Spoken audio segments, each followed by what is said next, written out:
మా చెట్టు చివరకాపైన మామిడికాయలతోని ఏదైనా చేయాలనిపించింది. అప్పుడే గుర్తొచ్చింది మా అత్తగారు చేసే మామిడికాయ పెసరపప్పు చాలా బావుంటుంది. ఒకసారి నా స్టైల్‌లో మీరు గూడా ట్రై చేసేయండి. సో, దీనికోసం మామిడికాయలనైతే ఈ విధంగా చిన్నగా ముక్కలుగా తరుక్కోవాలి. పెద్దవసలు తరుక్కోకండి. చిన్నగా తరుక్కొని, ఒక పెద్ద సైజు టమాటాని తీసుకొని 4 పలకలుగా కట్ చేసుకొని పక్కన పెట్టుకోండి.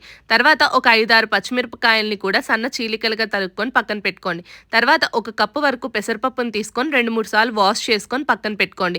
ఆ వాష్ చేసుకున్న వాటిలోని తరుక్కున్న మామిడికాయలు, టమాటాలు, తర్వాత పచ్చిమిరపకాయలు, ఒక గ్లాసున్నర నీళ్లును కూడా పోసుకొని కాస్త ఇంగువ అని వేసి స్టవ్ మీద పెట్టి ఒక 5 విజిల్స్ వచ్చేంత వరకు ఉడికించుకోండి. 5 విజిల్స్ వచ్చిన తర్వాత ఈ మిశ్రమాన్ని పూర్తిగా చల్లారనివ్వండి. చల్లారిన తర్వాత ఈ విధంగా తీసుకొని పప్పు గుత్తితోని బాగా మెదుపుకోండి. పప్పు గుత్తితో మెదుపుకుంటే పప్పు టేస్ట్ చాలా బావుంటుంది. సో, తర్వాత స్టవ్ వెలిగించి ఇప్పుడు పోపుని పెట్టుకుందాం. స్టవ్ మీద కడాయిని ప్లేస్ చేసుకొని నేతి పోపునే బావుంటుందండి. ఎప్పుడైనా మామిడికాయ పప్పు చేసినా, టమాటా పప్పు చేసినా నేతి పోపు పెట్టుకోండి చాలా బావుంటుంది.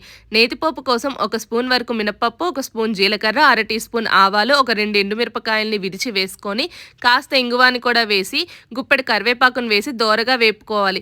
దోరగా వేగిన దాంట్లో ఈ పప్పు మిశ్రమాన్ని కూడా వేసి ఒక అర గ్లాసు వరకు నీళ్లను పోసుకొని ఈ మిశ్రమంలోకి రుచికి సరిపడా ఉప్పుని అలాగే తగినంత కారాన్ని కూడా వేసుకొని ఒకసారి కలిపి 2-3 నిమిషాలు మగ్గించాలండి. లాస్ట్ దింపేసే ముందు కొత్తిమీరను ఒక గుప్పెడు వేసుకుంటే చాలా బావుంటుంది. పెసరపప్పు మామిడికాయ రెసిపీ చాలా బావుంటుంది. ఒకసారి మీ ఇంట్లో కూడా ట్రై చేయండి. సూపర్‌గా అద్దిరిపోతుంది. ఒక అప్పడం నంచుకొని వేడి వేడి అన్నంలో కాస్త నెయ్యేసుకొని తిన్నారు అనంటే ఆహా! అని అనాల్సిందే. మరి ఈ రెసిపీ నచ్చితే కాస్త సబ్స్క్రైబ్ చేసుకోవచ్చుగా.